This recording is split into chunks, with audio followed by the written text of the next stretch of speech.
Welcome to The Work of Warriors, a podcast dedicated to bringing mental wellness to the entertainment industry. I'm your host, Kim Rapach. This podcast is dedicated to the artists we've lost to mental health, addiction, and suicide, and to those who are still suffering in silence. Hey, Warriors. I'm so excited to reintroduce today's guest. Kimberly Shannon Murphy is one of Hollywood's top stunt doubles with many, many IMDb credits. But what's even more compelling about Kimberly is her story, which she shares with us through her book, Glimmer.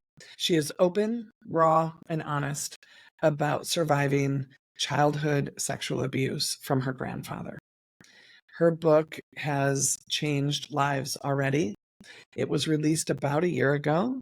And she came on the podcast just after it was released last year and shared the book, shared her perspective, shared her story, shared her heart. And today she is back. It's been a year and she has learned even more, healed even further, had even more experiences, more impact with her book. And she's back to talk to us about her experience. She's doing podcasts all over the place. Some of your favorite podcasts, I'm sure.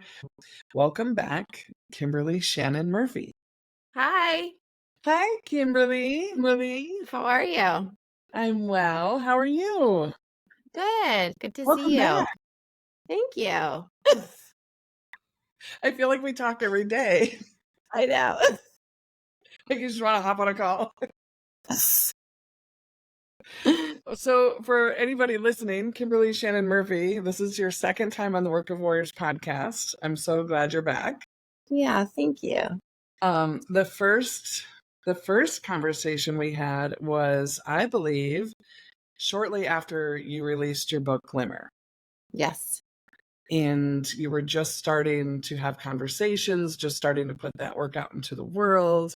And I was very interested because of both, not only the profound book, but also I wanted to know where it related to your success in Hollywood. And that was one of my favorite moments on this podcast was when I've shared it so much, so I know you know what I'm going to say.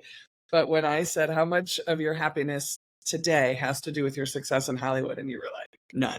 I was like, perfect. Let's keep talking. Because there's this false narrative, right? That, being a celebrity or, even being successful or achieving your goal, like that's what's going to make you happy. And, much like you, I think so many people have a story, a painful story that they're trying to outrun. Yeah. And with this idea that if I just prove myself or, push through, I'll be happy. And your story is just so powerful and it debunks all of that. It debunks all those lies. And so I would love if we just, first of all, I hope our listeners go back and listen to the first episode that you were on and every other podcast that you've been on, because every single one of them is life-changing. So as you're listening, go follow Kimberly and listen to all the podcasts. But do you want to say a little bit about the book that you wrote and why you wrote it, and maybe even what you were hoping, how it would land with people? Yes, and I feel like, oh my gosh, it's so interesting as you're saying this to me about listening to all my podcasts. I feel like last year I'm in such a different place now. And sometimes when I hear my self-talk last year, I'm like, oh gosh, you've grown so much, like, which is a good thing. Sure. But people listening to it, depending on where they are in their journey, it is helpful for everybody because, right, we all have our journeys that we're walking down and we're hopefully growing and learning through all of it. So we all have to start somewhere. So I feel like, especially when you're going out into the world and speaking, it was a whole new animal for me, because any other time I spoke, it was always about my stunt work and it was very work related and it wasn't a personal thing. So obviously when you're talking about your personal story and mine being what it is, it kind of really came at me hard. Yeah. Yeah. And I think that's the natural progression, right? Like, of course, your voice is going to sound different, hopefully, right? Yes. Because you are continuing. You and I both agree we're not healed, right? We're No. healing, always Yes. healing, and there's always a new layer. And so I think about when I read, I think when I read the first book by Glennon Doyle, her first big one, and by the time I had finished it, she was onto a whole new chapter in her life. Yeah. And I think that's very normal, and it's okay to normalize that Yeah. we're not just stuck here in this one place. So Yes. Thankfully. thankfully, oh my gosh, yeah, yeah. So tell us about the book. When, I mean, that was a year ago, maybe? So it's When did you? been, yeah, it's been just a year that it came out. It came out May 16th, 2023. Talk about wanting, at that time I was like, this has to be a bestseller. I put so much pressure on myself to want this book to succeed in so many ways that I think I lost focus on a little bit on why I did it, because I just was like, it has to be a bestseller. It has to be everywhere. And it wasn't when it came out. Um, but where I'm seeing it now and how much traction it's gotten and word of mouth and so many people now, I feel like it won an Andy Award for Best Memoir of 2023. And where USA Today's like Best Book of the Year. They had like 10 best books and I was one of them. And so it's gotten a lot of amazing accolades, and more importantly, I know how many people it's reached and touched, and so many strangers have reached out to me and how much it's helped them in their journey. And incest is a really difficult subject to talk about and to write about, which is why there's not a lot of books out like this. And so I think it gave people a lot of courage to sort of speak out and feel less alone, which was really my goal in all of it. And yeah, I'm kind of back to that where I'm just sort of like, whatever the universe, whatever's supposed to happen with the book. And, I'm just trusting that the universe is going to bring it. And yeah, now I'm doing a event with Gabor in October, which if you would have told me that a year ago, I would have been like, what? There's no way. Sure, sure. Do you want to introduce, just in case anybody who's listening is not familiar with Gabor? Do you want to Yeah. introduce him? Dr. Gabor Maté became a good friend early on in my writing. I kind of stalked him and wound up getting on a Zoom call with him. And I really resonated so much with the way he spoke about trauma. And it's such a different viewpoint than many people have on it, which is, that it is stored in your body, and that unless we kind of dig in and deal with it and sort of get to the root of the issue, that we're never really going to heal it. And so, and he speaks about trauma as a wound, and trauma is not what happened to you, but what happened inside of you as a result of what happened to you. And on our first call, he had said to me, and this is in the book as well, your primary trauma was not your abuse. Your primary trauma was that you were cut off from all adult support, which is how the abuse happened in the first place. Which seems like a really simple thing that you would sort of just know, but it was something when he said it to me, it just kind of blew me backwards, and I was like, oh my gosh, he's right, So he's one of the leading trauma doctors in the field, and I had only, done YouTube video after YouTube video, watching all of his videos, and then when I got to hear him speak live, it changed my life. He's just so brilliant and such an important part of the trauma community, and I feel really lucky to have met him. But do you want to give a highlight of what the premise of the book is, for if there's someone who is not familiar with what the book is about? And Yeah. I know it changed my life, and my husband read it and we listened to it together, and it's just been such a gift in our family, as Thank I'm a survivor as well. And so you helped me and my family find even more language. And so thank thank you. you. But if you would tell our listeners a little bit Yeah. about it. Yeah, I was abused by my maternal grandfather from around the age 2 until he died when I was 11.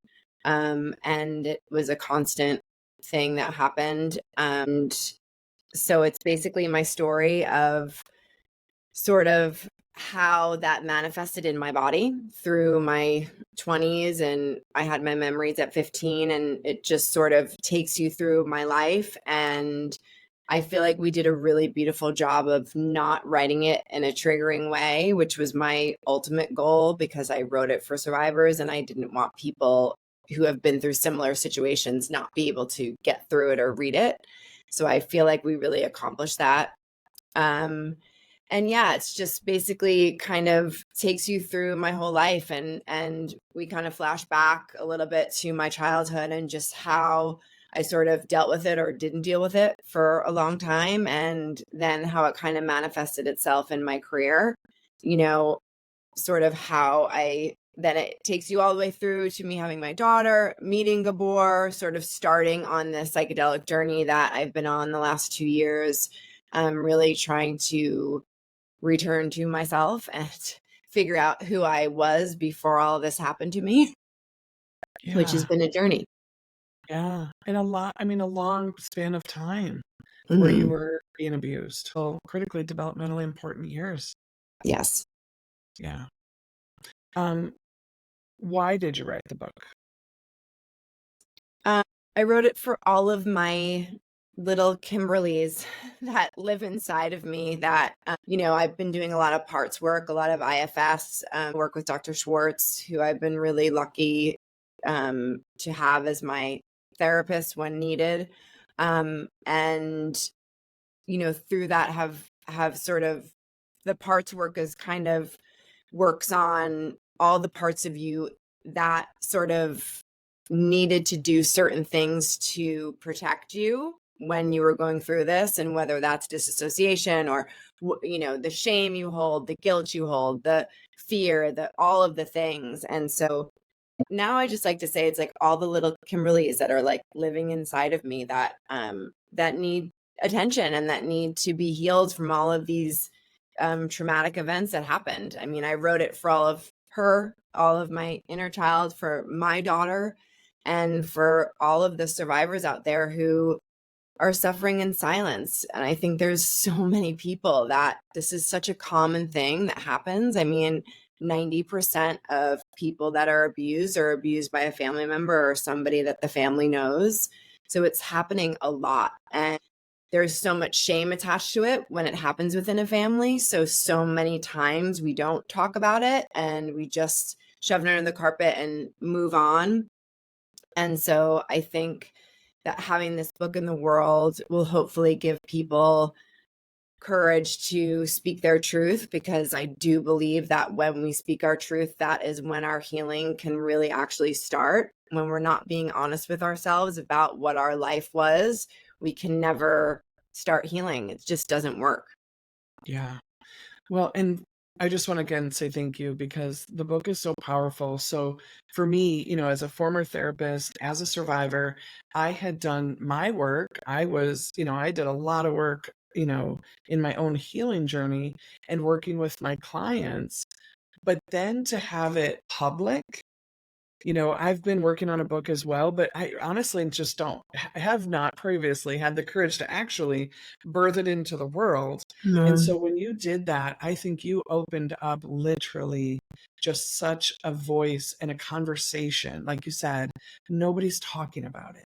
And Yeah. if they are talking about it, it's in private with friends or in therapy. And I think we need to talk about it in order for it to change and stop.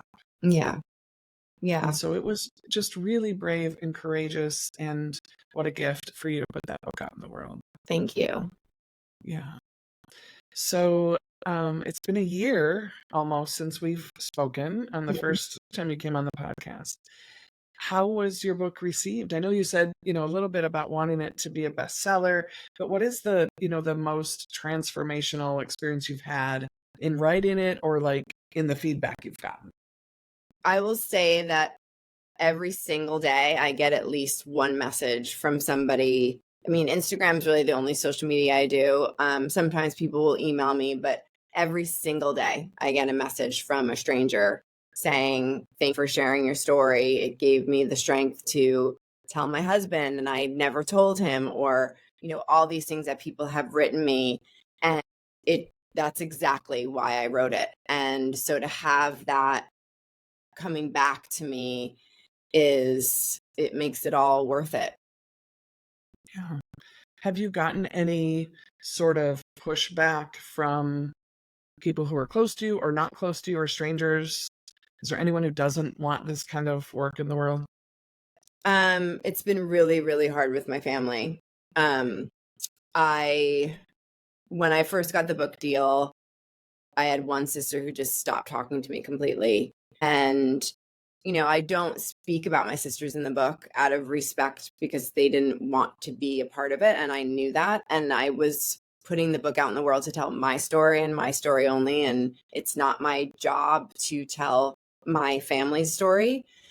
But yeah, I mean, basically, I feel like once the interviews started coming out, things started getting harder and harder with everybody in my family. And so I'm not speaking to anybody anymore, including my mom, which was the last person that I was actually speaking with and actively trying to work with her and through all of this. And, I think that that's something that's a real fear for people because it's real and it happens. And I remember Dr. Bruce Perry, who also is a incredible trauma doctor. He wrote The Boy That Was Raised by a Dog, and he wrote What Happened to You with Oprah. He endorsed my book as well. And I remember him saying to me on a Zoom call, you're probably going to lose some of your family, if not all of them. And I was like, no, that's, not, and he's like, I hope it doesn't happen. But, just a lot of times you'd be surprised. And it's exactly what happened. And it wasn't only, I think, them being whatever they're feeling, I don't know, angry or wanting to this not to be happening. I think it was also my growth. Like started growing so much and learning so much and doing so much work that I realized that I can't, and I literally said this to my mom, I cannot keep trying to convince you to treat me better. I can't do it anymore. If I'm trying to heal from my childhood stuff and you're still stuck back there, it just doesn't work.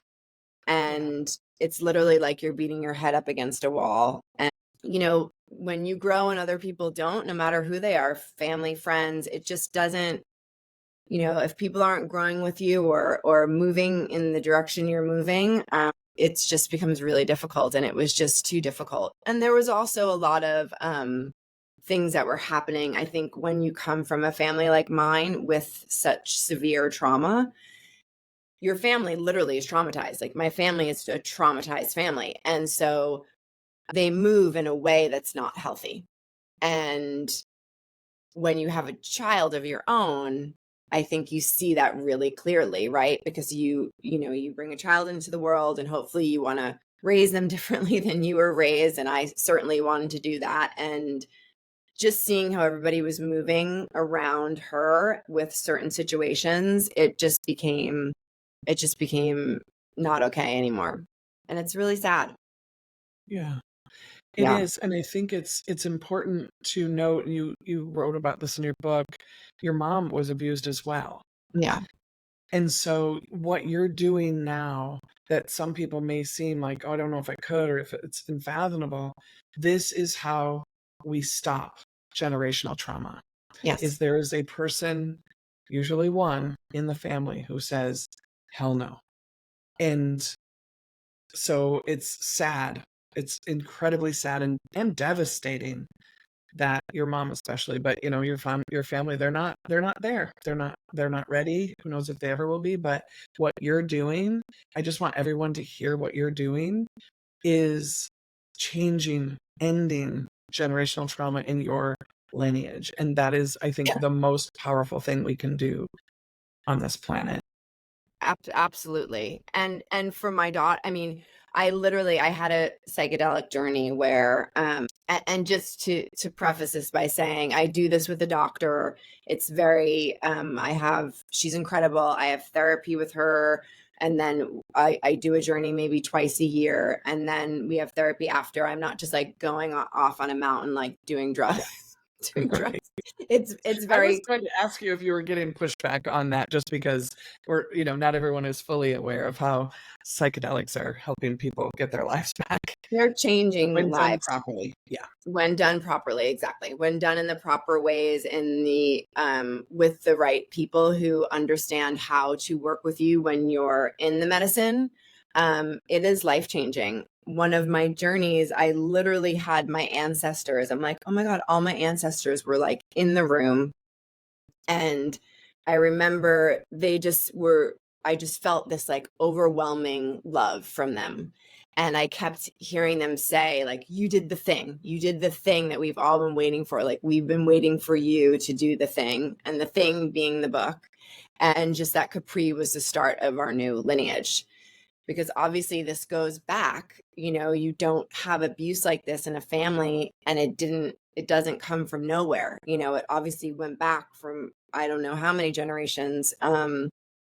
And so, yeah, that for me is worth everything, that she can live in her full authentic self and be her full self always and not have to return to herself. That's how I feel, what I'm doing now. I'm returning to self. I'm figuring out who I was, who I am, you know, because the trauma did so much damage to me that I wasn't ever able to get to know who I actually was. My daughter will never have that.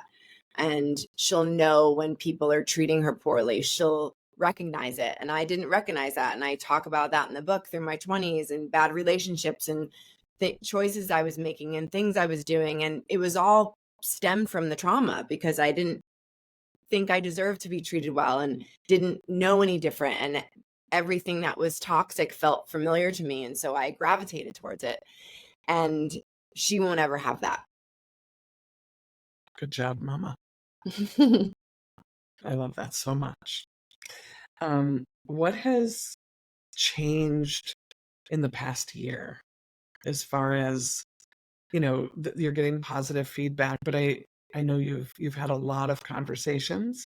You've been on a lot of podcasts. And do you want to say what that experience has been like?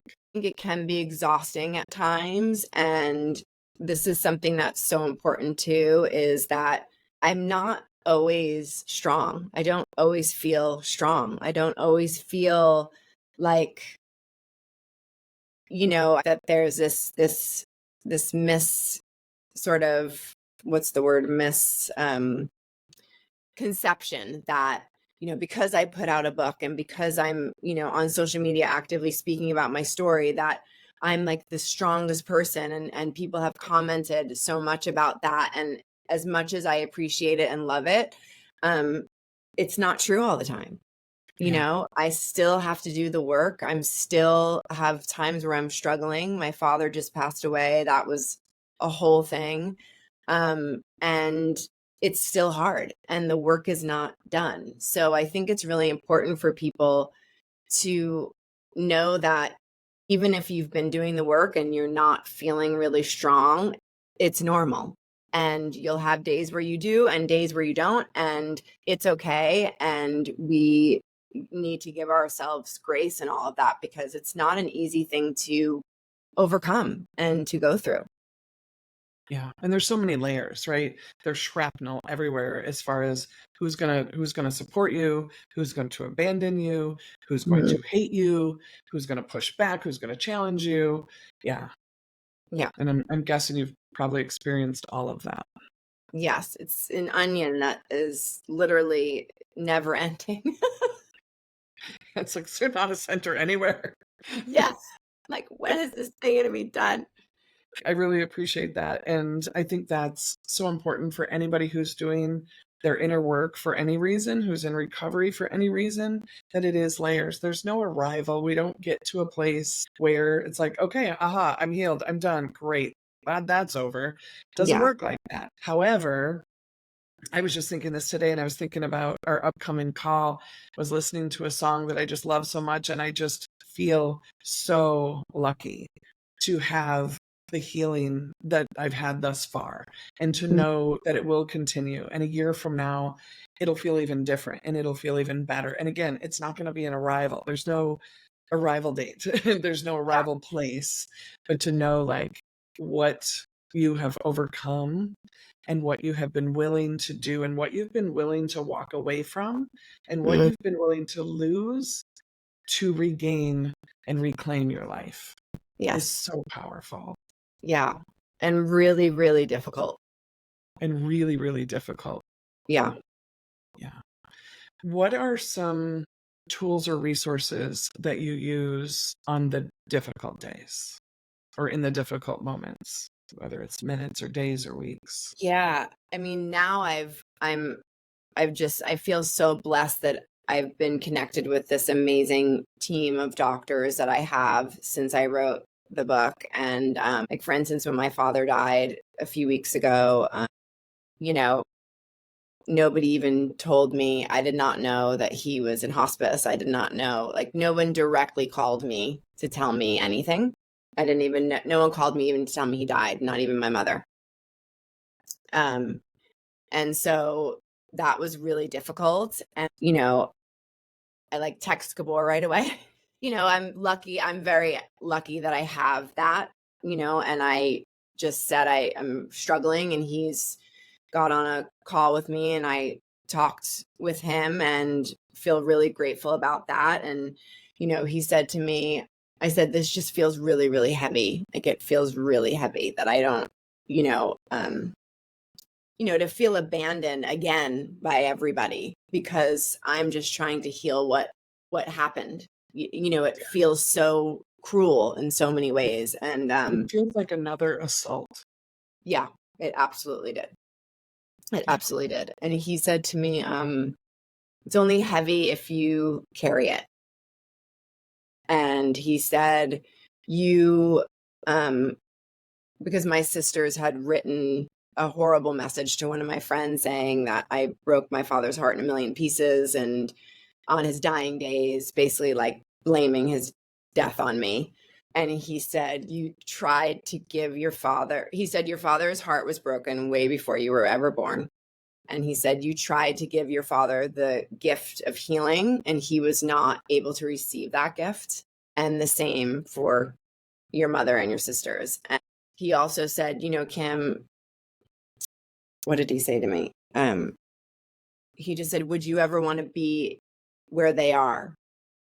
And I said, no, my God. And he said, and then you can live in a place of empathy for them and feel sorry for them that they are not doing the work and that they're capable of behaving in such a way, and also knowing that it has nothing to do with me. Yeah. And everything to do with the trauma that everybody suffered, and nobody knows how to get out from under it. Yeah. So it's trying to be in that space. And of course you come in and out of that, it's easier said than done. There are moments where I'm really angry, For sure. and just want to react or behave in a certain way. But I do know at the end of the day that it isn't actually about me, and it's so much bigger than me. And that situation really showed me that. And I had signed up for a retreat a year ago. And it just so happened to be like 2 weeks after I just went last week, or I just Oh, went. that's right. Yeah. So it was like my dad died. And then 2 weeks later, I was at this retreat with Dr. Schwartz in Santa Cruz. And it was like, timing wise, it was so interesting. Yeah. And I did a ketamine retreat for 4 days, and it was incredible. And Dr. Schwartz does this, we do like light doses of ketamine, and then he'll do parts work with you while you're in the medicine. And it was really interesting because I felt my dad was like there with me, and he was just telling me how sorry he was.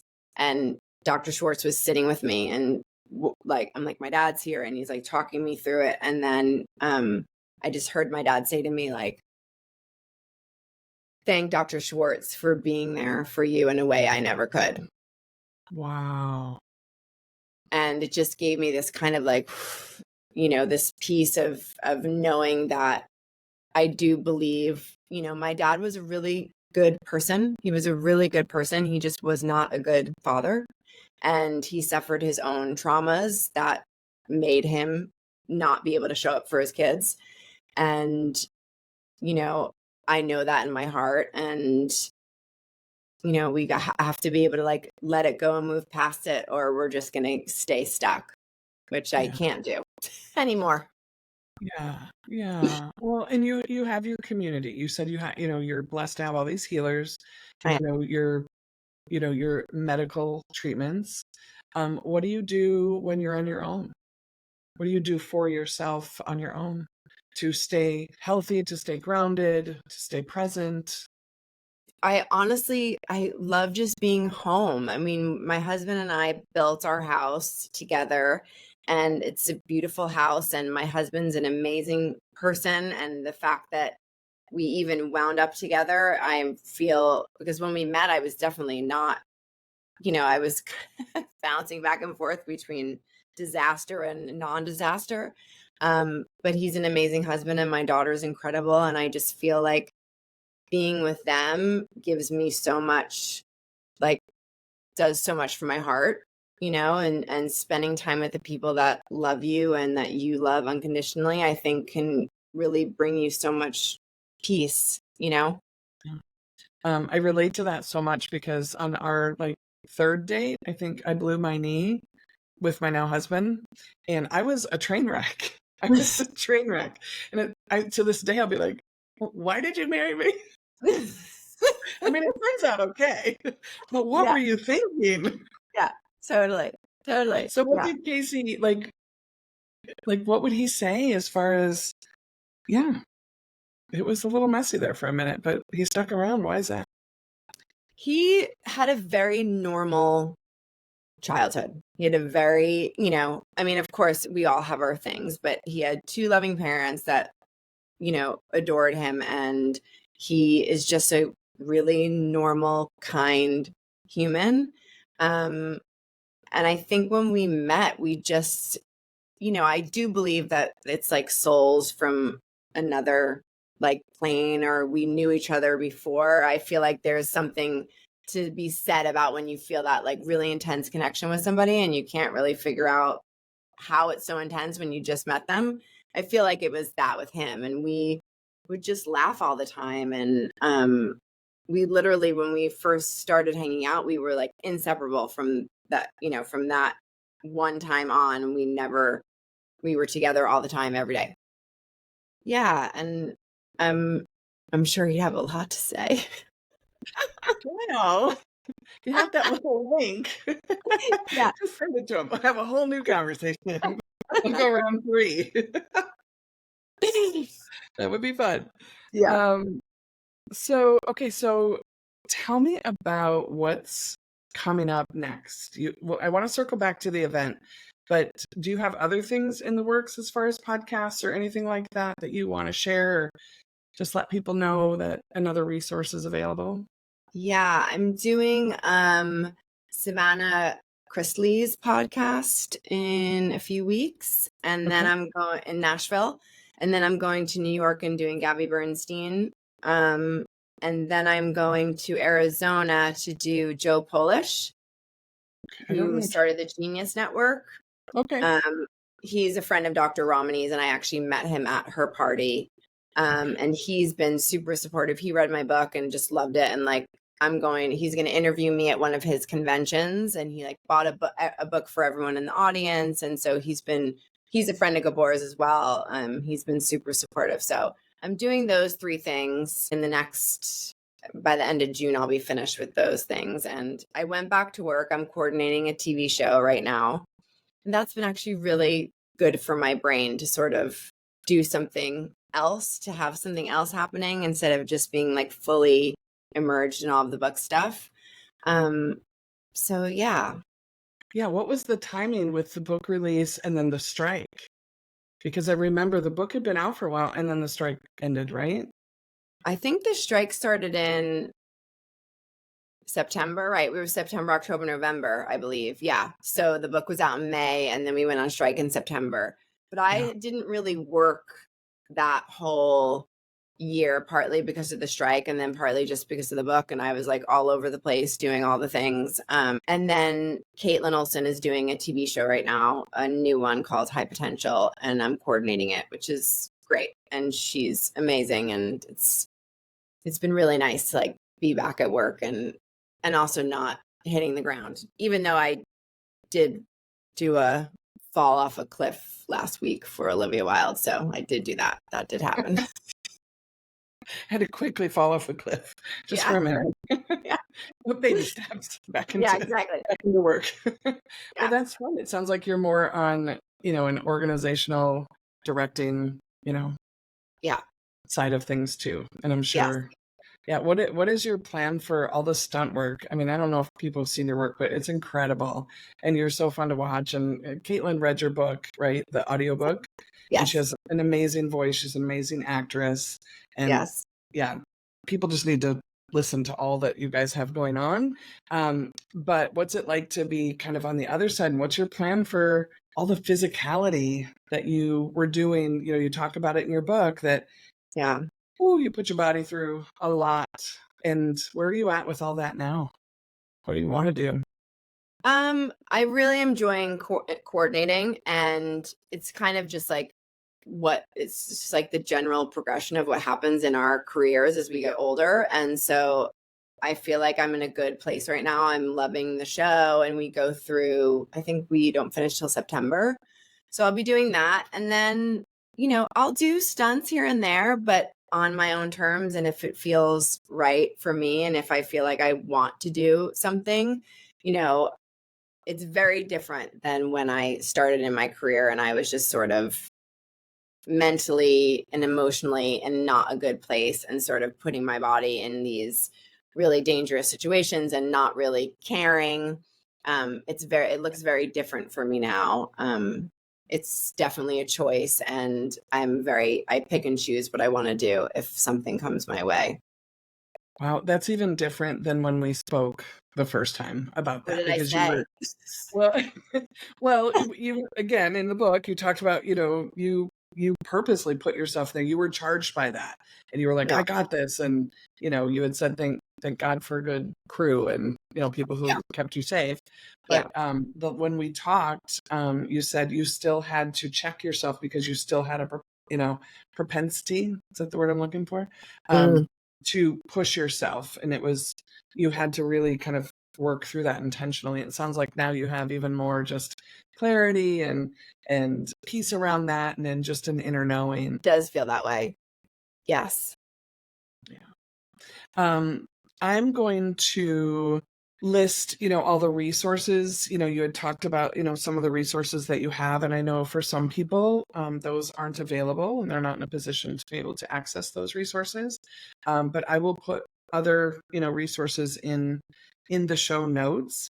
But what I'm wondering is if, whoever listens to this, and like you said, I mean, unfortunately, it's so common.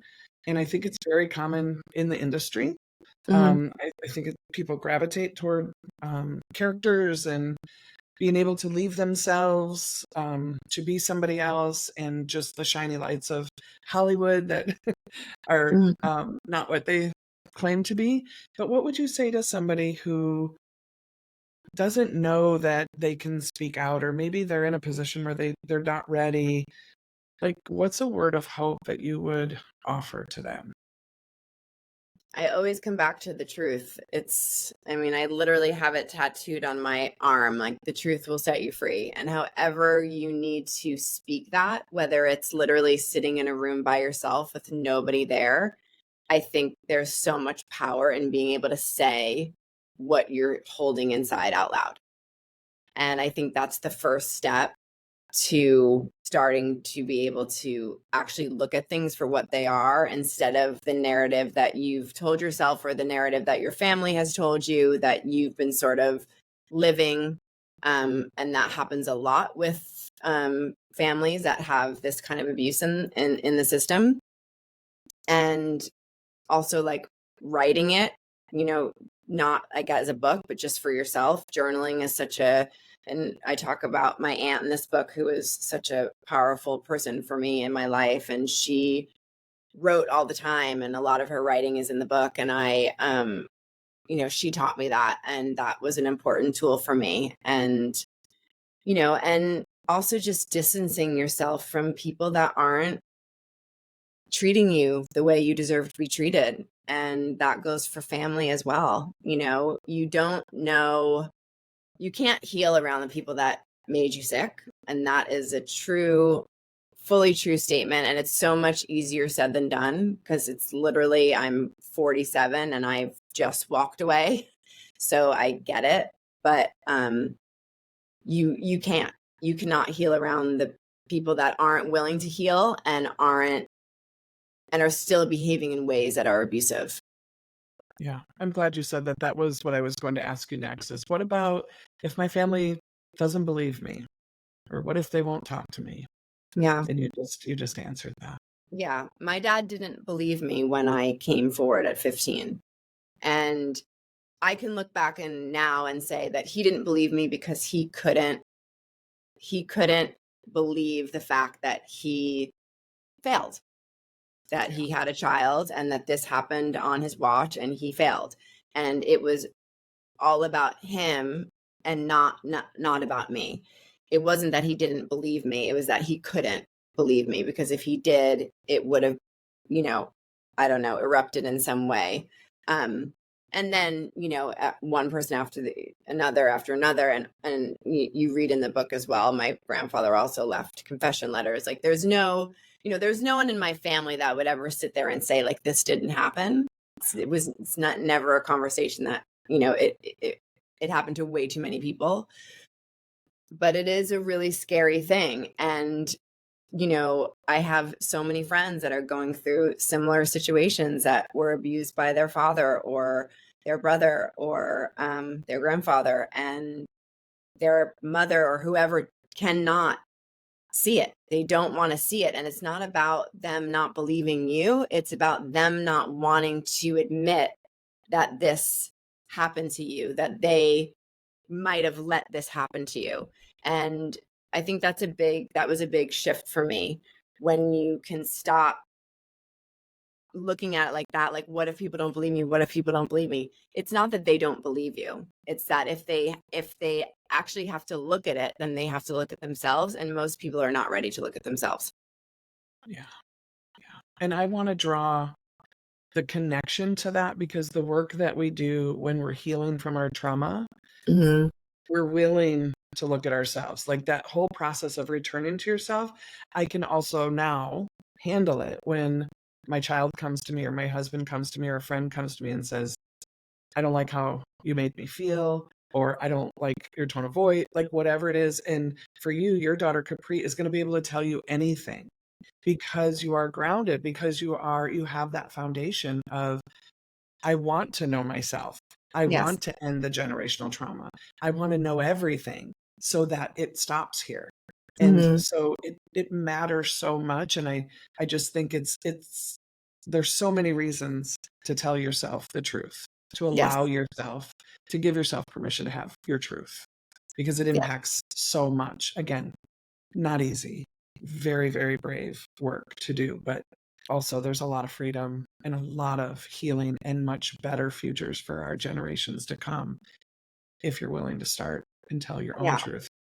So much freedom. And I say this all the time, like this book, if my daughter chooses to read it when it's appropriate for her,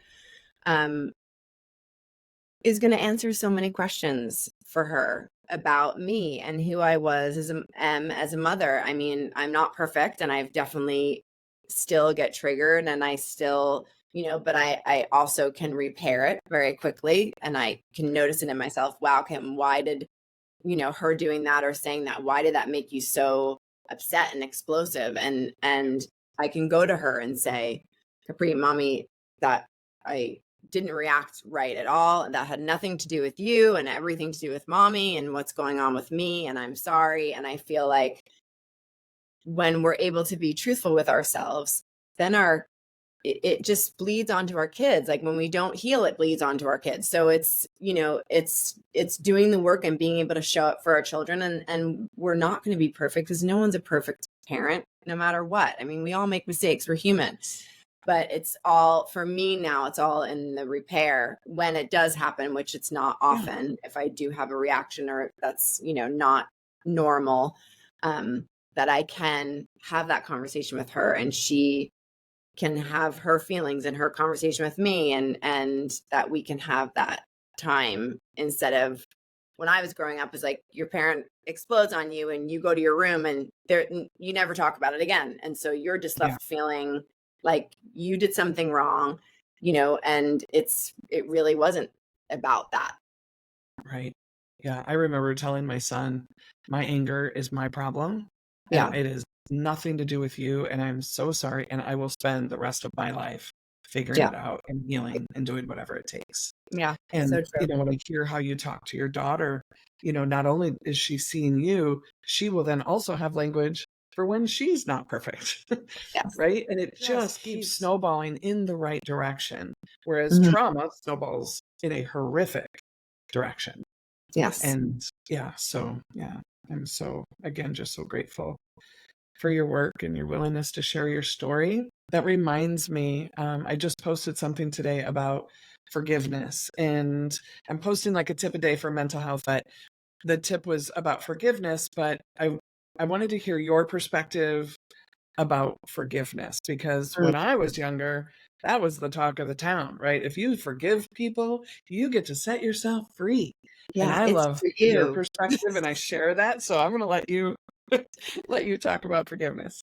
Well, it's really interesting because, and speaking about my earlier podcast, I did a podcast with Lisa Billiou, and they sort of used that they kind of pulled that thing that I sort of said about forgiveness, which in retrospect, when I watch it, I'm like, whoa, Kim, you were so triggered in that moment. I got like, there was a lot of anger coming out of me, which wasn't really fun for me to see. And I actually got a little bit slandered on social media there for a little bit with that post.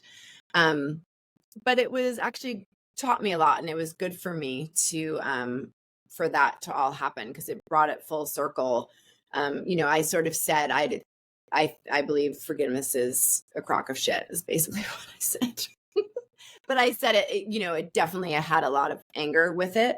Um, I don't believe that you need to forgive to heal. And I've had this conversation with all of my doctors, and Dr. Romney being one of them. We had a whole live where that's literally what we talked about. And she, in her book, her new book, It's Not You, she does a whole chapter on forgiveness and how it actually is not good for your mental health if you keep forgiving someone who keeps abusing you.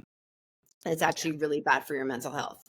Yeah. So I think there's a lot attached to the forgiveness. I think there's you know, it stems from a religious perspective of needing to forgive, and I Mm. believe in forgiveness. I mean, I I think it's a perfectly fine thing to forgive people when they are going to change their behavior and show up differently, and you can actually have a conversation. They understand how they wronged you and they understand your feelings, and you can move on and your relationship grows from there. But for people that have, like for my grandfather who's did horrendous things to me my whole life, no, I don't forgive him for what he did to me. And I don't need to forgive him to heal at all. I mean, I just don't. I've released all of the power that he's had over me, and that's taken a long time because I used to feel very connected to him, and in the sense of like I didn't know who I was without him because everything that I remembered in my childhood centered around him. Um, but no, I've been able to release the power he held over me without forgiving him, and I'm perfectly fine not forgiving that. Um, yeah, I don't believe that you need to do it to heal. I really don't. Yeah. That is a conversation that needs to not be judged. No one has walked in anybody else's shoes. However, you need to walk your path and whatever you need to do in your journey, as long as you can come back to yourself and have peace, forgiveness does not need to be attached to that. all of this is learning how to read your own nervous system and Mhm. trusting what feels true and Yeah. trusting what feels right. And if it feels like it would bring me so much peace to be able to forgive that person for various reasons, then I'll by all means do that, but not as an arbitrary rule to healing. Mhm. Yes. Right? Completely. It's not a written rule. You don't have to. You're not gonna suffer because of that. Yeah. Right? If you're doing your work and you're like, I have no need to forgive this person, and that feels true and right in your system, then you're not tied to any rules of forgiveness. Yes, and people need to stop being so judgmental about that.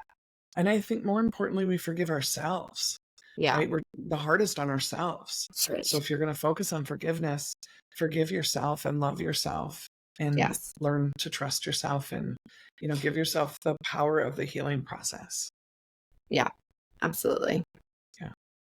Thank you so much for being here. Thank you. It's so It was good to so good to see you. see you. Thank Thank you so much. Thank you.